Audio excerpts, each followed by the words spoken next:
നമസ്കാരം. വസ്തുതകളും സാധ്യതകളും മുൻനിർത്തി വാർത്തയുടെ വാസ്തവം ഇന്ന് തന്നെ പ്രവചിക്കുമ്പോൾ മാത്രമാണ് യഥാർത്ഥ മാധ്യമധർമ്മം പൂർണ്ണമാകും തിരിച്ചറിവോടെ നാളത്തെ വാർത്തയുടെ ഈ ലക്കം ആരംഭിക്കുന്നു. അഡ്വക്കേറ്റ് ജയശങ്കർ, മന്ത്രി കെ ബാബു രാജിവെച്ചുവെന്ന നാളത്തെ വാർത്തയുടെ രാഷ്ട്രീയ യുക്തി എന്തെല്ലാമാണ്? കെ എം മാണിയുടെ രാജി കഴിഞ്ഞതോടുകൂടി ഇനിയും ബാബുവിന് എത്ര നാൾ പിടിച്ചെടുക്കാൻ കഴിയും എന്നുള്ള വളരെ പ്രസക്തമായൊരു ചോദ്യം. കാരണം നമുക്കറിയാം, കെ എം മാണി നിയമവകുപ്പിൻ്റെ ചുമതല കൂടിയുള്ള ധനകാര്യമന്ത്രി മാത്രമാണ്. നമ്മുടെ മദ്യനയം രൂപീകരിക്കുന്നതിലും അത് നടപ്പാക്കുന്നതിലും ഏറ്റവും പ്രധാനപ്പെട്ട പങ്ക് വഹിച്ച ആൾ ശ്രീ കെ ബാബുവാണ്. അതുപോലെ മുഖ്യമന്ത്രി ഉമ്മൻചാണ്ടിയാണ്. ഇത്ര വലിയ ഒരു കോഴ അന്തർഭവിച്ചിട്ടുള്ള സംഭവമാണ് എന്ന ആരോപണമുണ്ടായി. കെ ബാബുവിൻ്റെ അദ്ദേഹത്തിൻ്റെ ഇൻറ്റഗ്രിറ്റിയെക്കുറിച്ച്, അദ്ദേഹത്തിൻ്റെ വിശ്വാസ്യതയെക്കുറിച്ചൊക്കെ വലിയ സംശയങ്ങൾ ഈ നാട്ടിൽ ഉയർന്നു വന്നിട്ടുണ്ട്. അത് ഭരണമുന്നണിക്ക് വലിയ ഒരു പ്രതിസന്ധിയായിട്ട് നിലനിൽക്കുകയാണ്. മാത്രവുമല്ല, ബിജു രമേശ് കെ മാണിയെക്കുറിച്ച് നടത്തിയ ആരോപണങ്ങൾ, അദ്ദേഹത്തെക്കുറിച്ച് നടത്തിയ പരാമർശങ്ങളെല്ലാം അക്ഷരം പ്രതി സത്യമാണെന്ന് വിജിലൻസിൻ്റെ അന്വേഷണത്തിൽ കണ്ടെത്തി. പിന്നെ വിജിലൻസ് ആ യുക്തിക്ക് നിരക്കാത്ത രീതിയിലുള്ള റിപ്പോർട്ട് കൊടുക്കുകയും കോടതിയിൽ പോയി വലിയ പ്രഹരം ഏറ്റുവാങ്ങുകയാണ് ചെയ്തത്. ആദ്യം വിജിലൻസ് ജഡ്ജിയിൽ നിന്ന് ഒരു പ്രഹരം കിട്ടി, പിന്നീട് ഹൈക്കോടതിയിൽ നിന്ന് അതിനേക്കാൾ കടുത്ത മറ്റൊരു അടി ഏറ്റുവാങ്ങുകയാണ് ചെയ്തത്. അതിനെ തുടർന്ന് പിന്നെ പിടിച്ചു നിൽക്കാൻ നിവൃത്തിയില്ലാതെ മാണി രാജിവെച്ചു. അപ്പോൾ ഉയർന്നു വരുന്ന പ്രധാനപ്പെട്ട ചോദ്യം, 1 കോടി രൂപ ആ 3 ഗഡുവായിട്ട് വാങ്ങി എന്ന് പറയുന്ന മാണിക്കെതിരായിട്ട് ഒരു അന്വേഷണം നടക്കുന്നു. അന്വേഷണത്തിൽ അദ്ദേഹത്തെ ഏറെക്കുറെ പ്രഥമ ദൃഷ്ട്യാ കുറ്റക്കാരനാണ് എന്ന് തോന്നിപ്പിക്കുന്ന രീതിയിലുള്ള ഒരു കണ്ടെത്തൽ വിജിലൻസിൻ്റെ ഭാഗത്തുനിന്നുണ്ടാകുന്നു. അത് പിന്നീട് ഹൈക്കോടതിയും വിചാരണ കോടതിയും ഏറെക്കുറെ ശരിവെക്കുന്നു. അങ്ങനെ അദ്ദേഹം അപമാനിതരായി രാജിവെക്കാൻ നിർബന്ധിതമാകുന്നു. അതേസമയത്ത് തന്നെ 10 കോടി രൂപ കൈപ്പറ്റി എന്ന ആരോപണം നേരിടുന്ന കെ ബാബു, അദ്ദേഹത്തിനെതിരെ യുക്തിസഹമായ അല്ലെങ്കിൽ യുക്തിക്ക് നിരക്കുന്ന, ജനങ്ങളെ ബോധ്യപ്പെടുത്തുന്ന തരത്തിലുള്ള യാതൊരു അന്വേഷണം നടക്കുന്നില്ല. നടത്തിയ അന്വേഷണത്തിൽ തന്നെ ഉള്ള തെളിവുകൾക്ക് വിപരീതമായ രീതിയിലുള്ള ഒരു റിപ്പോർട്ട് ഉണ്ടാകും. അല്ലെങ്കിൽ ആ തെളിവുകൾ പോലും പരിശോധിക്കാതെ ആ നടപടികൾ ഒരു സ്ഥലത്ത് അവസാനിക്കും. അതുപോലെ ഒരു നിയമോപദേശം പോലും തേടിയിട്ടില്ല. അതിനുശേഷവും അദ്ദേഹം ഒരു യോഗ്യനായിട്ട് ഞെളിഞ്ഞ് നടക്കും. അപ്പോൾ തീർച്ചയായിട്ടും അത് മുന്നണിക്കകത്ത് വലിയ അസ്വാരസ്യങ്ങളുണ്ടായിട്ടുണ്ട്. ഇരട്ട നീതി എന്നൊരു വിഷയം ഉയർന്നു വരും. അത് പാർട്ടിക്കകത്തും പല ആളുകളും അതിനോട് യോജിക്കുന്നു.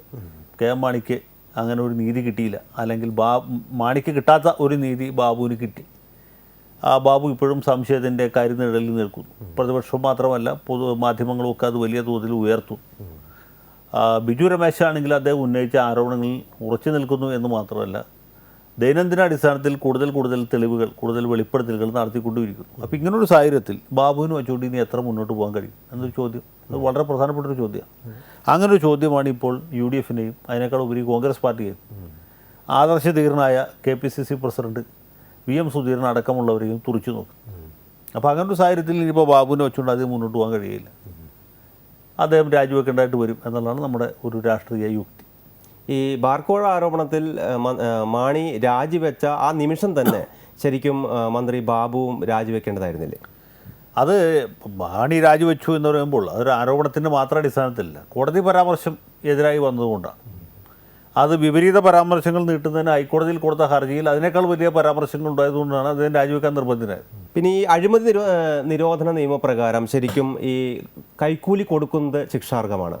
ഇങ്ങനെയൊക്കെ ഇരിക്കെ ഈ ബിജു രമേശ് ഈ മന്ത്രിയുടെ വസതിയിലെത്തി കൈക്കൂലി കൊടുത്തു എന്ന് വിളിച്ചു പറയുമ്പോൾ തന്നെ എന്തുകൊണ്ടാണ് ബിജു രമേശിനെതിരെ സർക്കാർ നടപടിയെടുക്കാത്തത്? ബിജു രമേശിനെ പറ്റി പറഞ്ഞാൽ അദ്ദേഹം അങ്ങനെ വെറും ഒരു അബ്കാരിയല്ല. തിരുവനന്തപുരത്തെ വളരെ പ്രബലനായ, വലിയ സ്വാധീന ശക്തിയുള്ള, വളരെ സമ്പന്നനായ ഒരു വ്യവസായിയാണ്. കോടാനുകോടി രൂപയുടെ സ്വത്തുക്കളുള്ളത്. അതാണ് അദ്ദേഹം ഇത്രയും സങ്കോചമില്ലാതെ ഈ വക സത്യങ്ങൾ തുറന്നു പറയുന്നത്. മറ്റ് സാധാരണ അബ്കാരികൾക്കൊന്നും അത് താങ്ങാൻ പറ്റുകയില്ല. കാരണം അവർക്ക് പല ബിസിനസ്സുകളുള്ളതാണ്. സർക്കാരിനെ പേടിക്കണം. നാളെ മറ്റന്നാളുമായിട്ട് റെയ്ഡ് ഉണ്ടാവും. പിന്നെ ഇവർക്ക് റോഡിൽ ഇറങ്ങിയിറക്കാൻ പറ്റാത്ത രീതിയിലുള്ള പ്രശ്നങ്ങളുണ്ടാവും. ഇപ്പോൾ മുഖ്യമന്ത്രിക്കെതിരെ കുരുവിള എന്ന് പറഞ്ഞൊരു ബിസിനസ്സുകാരൻ ആരോപണം ഉന്നയിച്ച പോലെ ഇരിക്കും.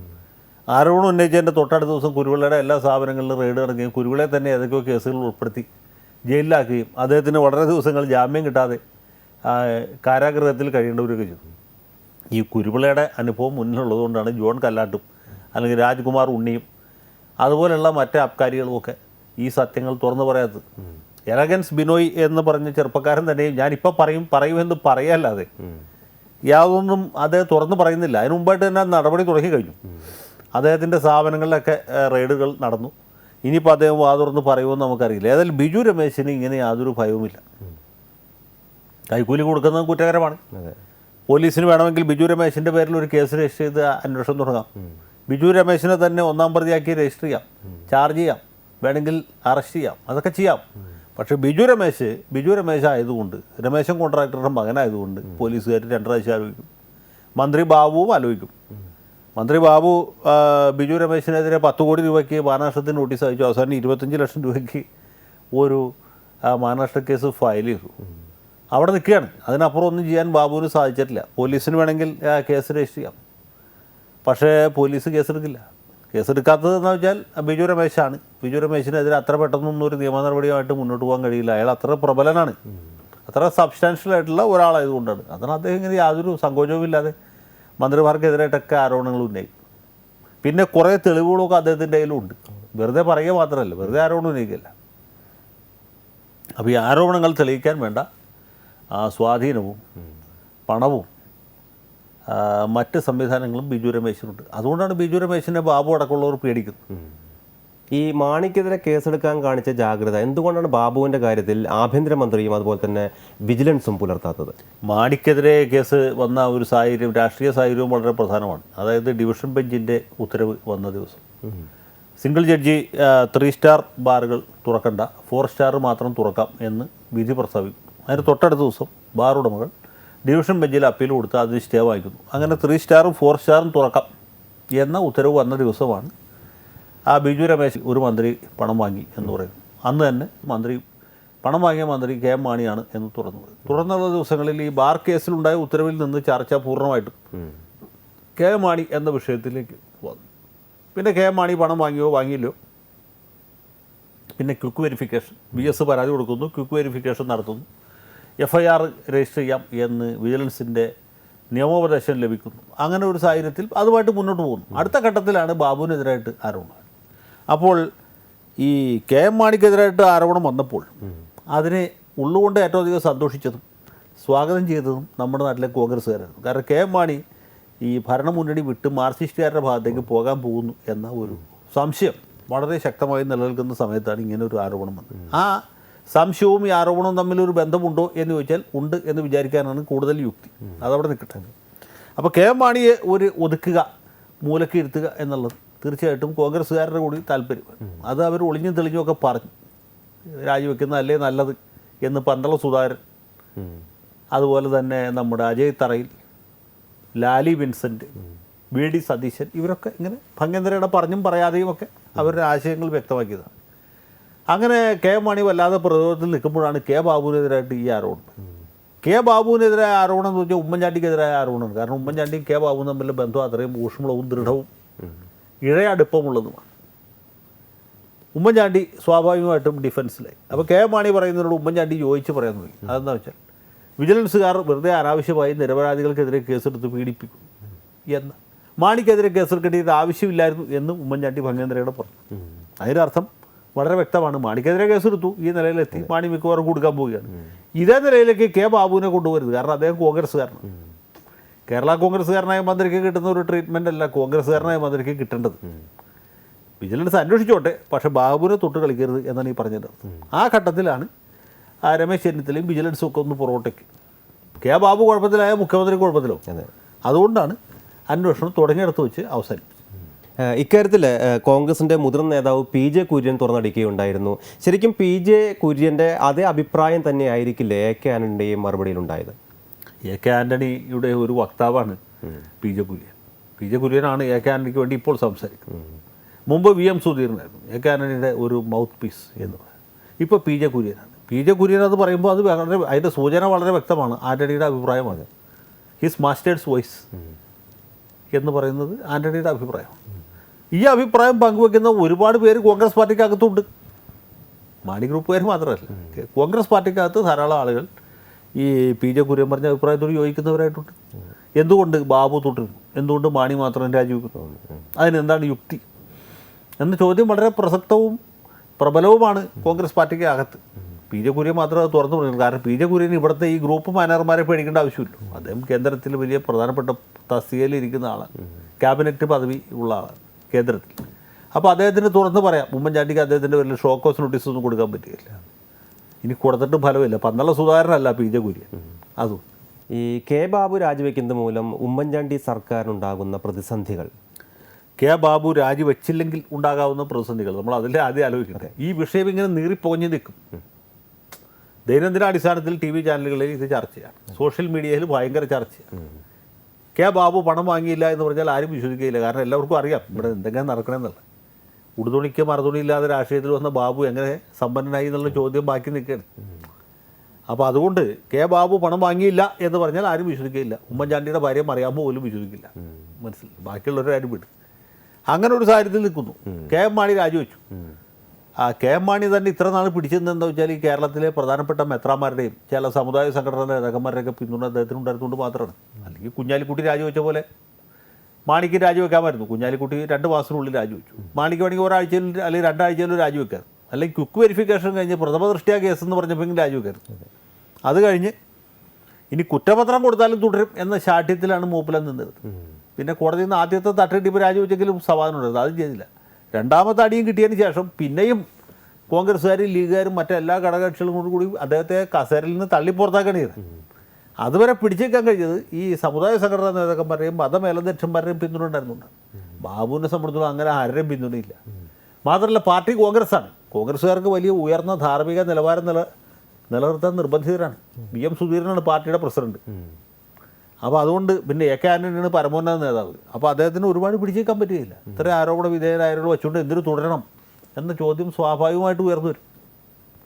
അത് വെറും ആരോപണമല്ല, ജനങ്ങൾ വിശ്വസിക്കുന്നു. അതാണ് പ്രധാനം. ബാബു ഒരു നിഷ്കളങ്കനാണ്, അല്ലെങ്കിൽ നിസ്വാർത്ഥനാണ്, നിസ്വനാണ് എന്നൊക്കെ ജനങ്ങൾ വിചാരിച്ചിരുന്നെങ്കിൽ കുഴപ്പമുണ്ടാവില്ലായിരുന്നു. ആരോപണം ഉന്നയിക്കുന്നവർ ലഭ്യരാകുന്നു മാത്രമേ. ഇവിടെ സംഭവിച്ചിട്ടുള്ളത് ഈ ആരോപണങ്ങൾ യാഥാർത്ഥ്യമാണ്, സത്യമാണെന്ന് ജനം വിശ്വസിക്കും. അങ്ങനെ ഒരു സാഹചര്യത്തിൽ ഇദ്ദേഹത്തെ വെച്ചുകൊണ്ട് ഇനിയും മുന്നോട്ട് പോയാൽ ഈ വിവാദം പിന്നെയും അത് കൊഴുക്കുകയും നിയമസഭാ തെരഞ്ഞെടുപ്പ് വരുമ്പോഴത്തേക്കും അതിന് വലിയ തിരിച്ചടി ഉണ്ടാകും.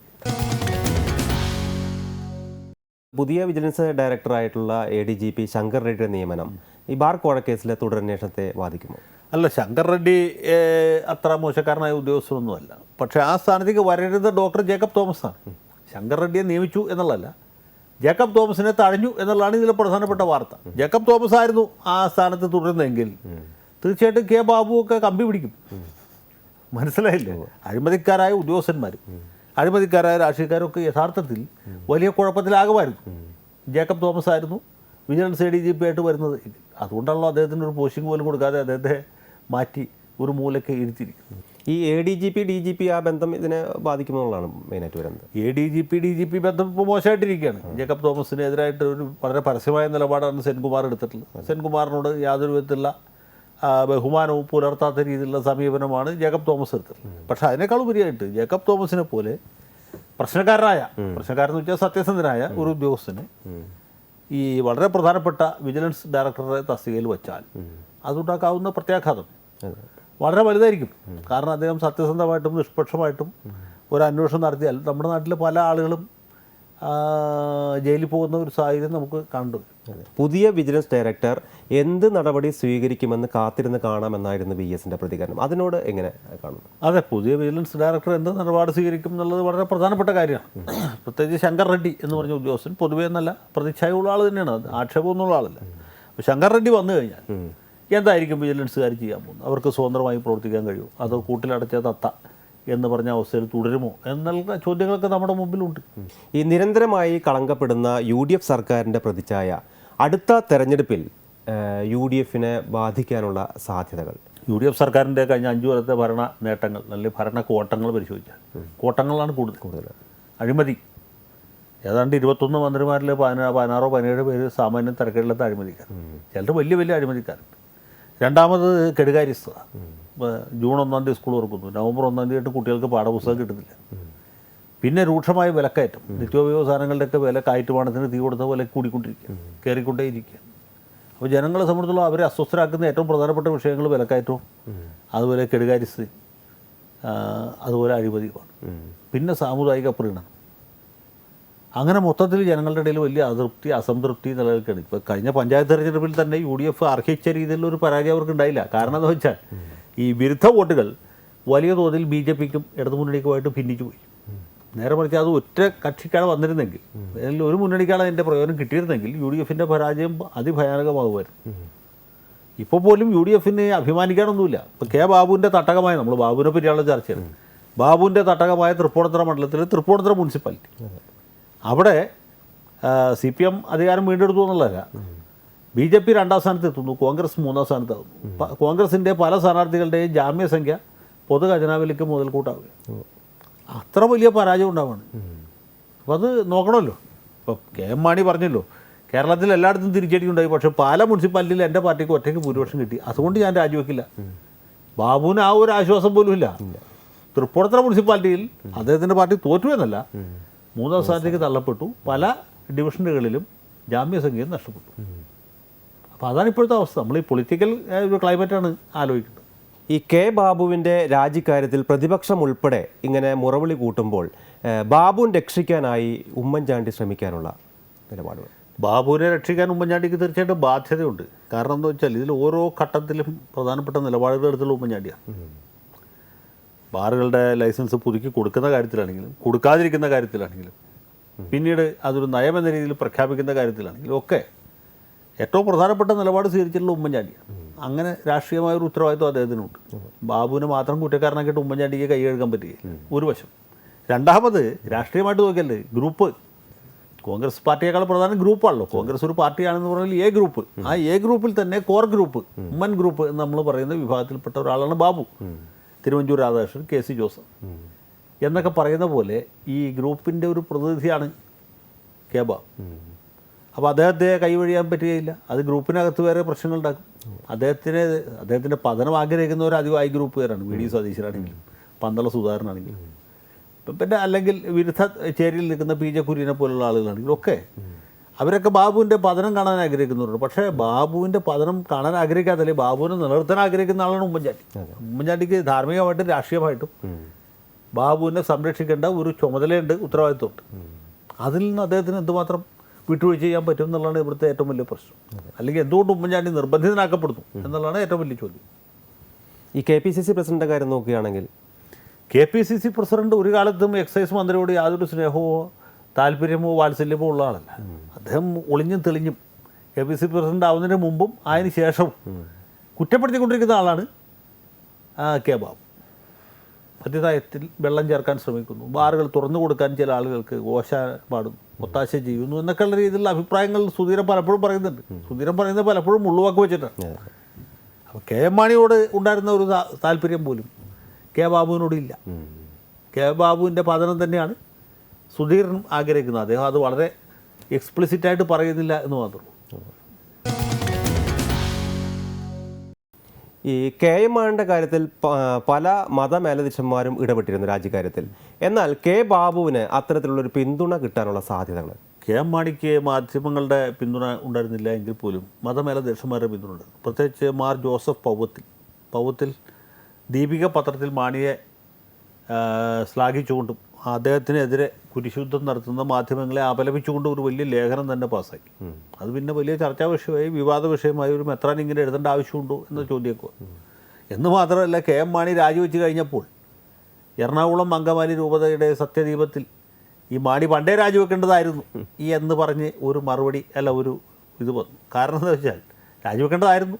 അതിരൂപതയുടെ നിലപാട് ശരിയാണ്, സത്യനാഥിൻ്റെ നിലപാട് വളരെ ശരിയാണ്. പക്ഷേ അങ്ങനെ ഒരു അഭിപ്രായം പറയുമ്പോൾ എല്ലാവരുടെയും മനസ്സിൽ ഈ സംഭവമുണ്ട്. എന്താണ്, KM മാണി രാജിവെക്കേണ്ട ആവശ്യമില്ല, അദ്ദേഹം പരിശുദ്ധനാണ് എന്ന് പറഞ്ഞ് പൗവത്തിൽ പിതാവ് എഴുതി. അപ്പോൾ ചങ്ങനാശ്ശേരി രൂപതയും എറണാകുളം രൂപതയും തമ്മിൽ പല കാര്യങ്ങളിലും അഭിപ്രായ വ്യത്യാസം നിലനിൽക്കുന്നുണ്ട്, വടംവലി നടന്നുകൊണ്ടിരിക്കുന്നുണ്ട്. ആ ഒരു പശ്ചാത്തലത്തിലൂടെ നമ്മൾ ഈ വിഷയം ചർച്ച ചെയ്യാൻ. അപ്പോൾ സഭയ്ക്കകത്ത് തന്നെ ഏകാഭിപ്രായം ഉണ്ടായിരുന്നില്ല, മാണി രാജിവെക്കേണ്ടതാണ് എന്ന അഭിപ്രായക്കാർ ശക്തമായിട്ടുണ്ടായിരുന്നു. എന്നാലും ഇയാൾക്ക് മറ്റേ സഭാ കേന്ദ്രങ്ങളിലുള്ള സ്വാധീനം കൊണ്ട് മാത്രമാണ് പിടിച്ചു നിൽക്കുന്നത് എന്ന അറിവും ആളുകൾക്കുണ്ട്. ബാബുവിൻ്റെ കാര്യത്തിൽ അങ്ങനെ യാതൊരു ഇതിനും അങ്ങനെ ഒരു ചർച്ചയ്ക്ക് തന്നെ പ്രസക്തിയില്ല. അദ്ദേഹത്തിന് ഏതെങ്കിലും പ്രബല സമുദായത്തിൻ്റെ പിന്തുണയില്ല. ഇനി ഉള്ളത് എന്ന് പറയുന്നത് വെള്ളാപ്പള്ളി നടേശൻ്റെ ഒരു ചെറിയ പിന്തുണ മാത്രമാണ്. അതുപോലെ ഇന്നത്തെ നിലയ്ക്ക് അദ്ദേഹത്തിന് ഡിപ്പെൻഡ് ചെയ്യാൻ പറ്റിയില്ല. വെള്ളാപ്പള്ളി നടേശൻ BJPയോട് കൊടുക്കുമ്പോൾ അദ്ദേഹത്തിന് പറയാൻ പറ്റുമോ ബാബു ഒരു യോഗ്യനാണ്, ഈഴവനായതുകൊണ്ടാണ് അദ്ദേഹത്തെ ആക്ഷേപിക്കുന്നതെന്ന് പറയാൻ പറ്റില്ല. അപ്പോൾ അതുകൊണ്ട് വെള്ളാപ്പള്ളി പോലും ഇതുവരെ ശക്തമായിട്ട് നിലപാടെടുത്തിട്ടില്ല. അങ്ങനത്തെ ഒരു കഷ്ടാവസ്ഥയിലാണ് ഇപ്പോൾ ബാബു നിൽക്കുന്നത്. അദ്ദേഹത്തിന് പുറമേ നിന്നുള്ള പിന്തുണ തീരെയും പ്രതീക്ഷിക്കാൻ പറ്റുകയില്ല. മാർക്സിസ്റ്റുകാരും BJPക്കാരും ഒക്കെ ആണെങ്കിൽ സമരം കൂടുതൽ കടുപ്പിക്കുന്നു. മാധ്യമങ്ങൾ ഇയാൾ ഇന്ന് അല്ലെങ്കിൽ നാളെ രാജിവെക്കുമെന്ന രീതിയിലുള്ള വാർത്തകൾ പ്രചരിപ്പിച്ചുകൊണ്ടേയിരിക്കുന്നു. ഈ KM മാണി രാജിവെക്കുന്ന സമയത്ത് തന്നെ ചീഫ് വിപ്പായ തോമസ് ഉണ്ണിയാടൻ ഒപ്പം തന്നെ രാജിവെക്കുകയുണ്ടായി. എന്നാൽ മന്ത്രി K ബാബു രാജിവെക്കുകയാണെങ്കിൽ കൂടെ ആരെങ്കിലും രാജിവെക്കുമോ, അല്ലെങ്കിൽ രാജിവെക്കുകയാണെങ്കിൽ അടുത്ത മന്ത്രി ആരാകാനാണ് സാധ്യത? KM മാണി രാജിവെച്ചപ്പോൾ തോമസ് ഉണ്ണിയാടൻ മാത്രമല്ല PJ ജോസഫും രാജിവെക്കണമെന്നായിരുന്നു മാണിയുടെ ആഗ്രഹം. കാരണം കേരള കോൺഗ്രസ് പാർട്ടിക്കെതിരായിട്ടുള്ള ഒരു കടന്നാക്രമണമാണ് ഇദ്ദേഹത്തിനെതിരായിട്ടുള്ള ഈ ദുഷ്ട ഉദ്ദേശത്തോടു കൂടിയുള്ള ആരോപണം എന്ന് വിശ്വസിക്കുകയും അങ്ങനെ പ്രചരിപ്പിക്കുകയും അങ്ങനെ ജനങ്ങളെ വിശ്വസിപ്പിക്കാൻ ആഗ്രഹിക്കുകയും ചെയ്തതാണ് KM മാണി. PJ ജോസഫ് ഇതിൻ്റെ കൂടെ ശക്തരായ ആളുകൾ ഉണ്ടായിരുന്നുണ്ട്, അദ്ദേഹം രാജിവെച്ചില്ല. തോമസ് ഉണ്ണിയാടന് വേറെ മാർഗ്ഗമില്ലാത്തതുകൊണ്ട് അദ്ദേഹം രാജിവെച്ചു. അത് മാണിയോടുള്ള ഐക്യദാർഢ്യത്തിൻ്റെ ഭാഗമായിട്ടൊന്നും രാജിവെച്ചല്ല, വേറെ നിവൃത്തിയില്ലാത്തതുകൊണ്ട് രാജിവെച്ചു എന്ന് മാത്രം. K ബാബുവിൻ്റെ കാര്യത്തിൽ അങ്ങനെ അദ്ദേഹത്തോട് ഐക്യദാർഢ്യം പ്രഖ്യാപിച്ച് രാജിവെക്കാൻ ആരും തന്നെ ഉണ്ടാവും എന്ന് വിചാരിക്കാൻ പറ്റില്ല. അതിന് സാധ്യതയുമില്ല. അതിന് മാത്രമുള്ള ബാക്കിംഗ് ഒന്നും പാർട്ടിയിലുള്ള ആളല്ല K ബാബു. മാത്രവുമല്ല അദ്ദേഹത്തിൻ്റെ സ്വന്തം ഗ്രൂപ്പുകാരനായ ഉമ്മൻചാണ്ടിയാണ് രാജിവെക്കാൻ പറയുന്നത്, ആവശ്യപ്പെടുന്നത്. അപ്പോൾ രാജിവെക്കാൻ മാർഗവും. അതുകൊണ്ട് ബാബു രാജിവെച്ചാൽ ഈ രാജ്യത്ത് വേറെ ഭൂകമ്പമൊന്നും നടക്കാൻ പോകുന്നില്ല. ഒരുപക്ഷെ ബാബു തിരുവനന്തപുരത്ത് രാജിവെച്ച് വരുമ്പോൾ അങ്കമാലി റെയിൽവേ സ്റ്റേഷനിലോ മറ്റോ വല്ല കോൺഗ്രസ്സുകാരും അദ്ദേഹത്തെ മാലയിട്ട് സ്വീകരിക്കും എന്നുള്ള ഒഴിച്ചാൽ വേറെ വലിയ ഭൂകമ്പമൊന്നും ഇവിടെ നടക്കാൻ പോകുന്നില്ല. മാത്രവുമല്ല അദ്ദേഹത്തിന് പ്രബലമായ ഏതെങ്കിലും വിഭാഗത്തിൻ്റെ പിന്തുണയുമില്ല. അദ്ദേഹം രാജിവെച്ചാൽ വേറെ ആരെങ്കിലും മന്ത്രിയാവോ എന്ന് ചോദിച്ചാൽ ഇപ്പോൾ വെറും 6 മാസം ബാക്കിയുള്ളപ്പോൾ വേറൊരു മന്ത്രിയെ വെക്കാനുള്ള സാധ്യത കുറവാണ്. പക്ഷേ ചരിത്രം ഉണ്ടായിട്ടുണ്ട്. പണ്ട് നമ്മുടെ ജലവിഭവ മന്ത്രി ആയിരുന്ന തിരുവഞ്ചൂർ ജലവിഭവമായിട്ടിരിക്കുമ്പോൾ വനമന്ത്രിയായിരുന്ന നമ്മുടെ KP വിശ്വനാഥൻ രാജിവെച്ചു. അപ്പോൾ വിശ്വനാഥൻ്റെ അധിക ചാർജ് ബാബുവിനോട് നമ്മുടെ തിരുവഞ്ചൂരിന് കൊടുത്തു.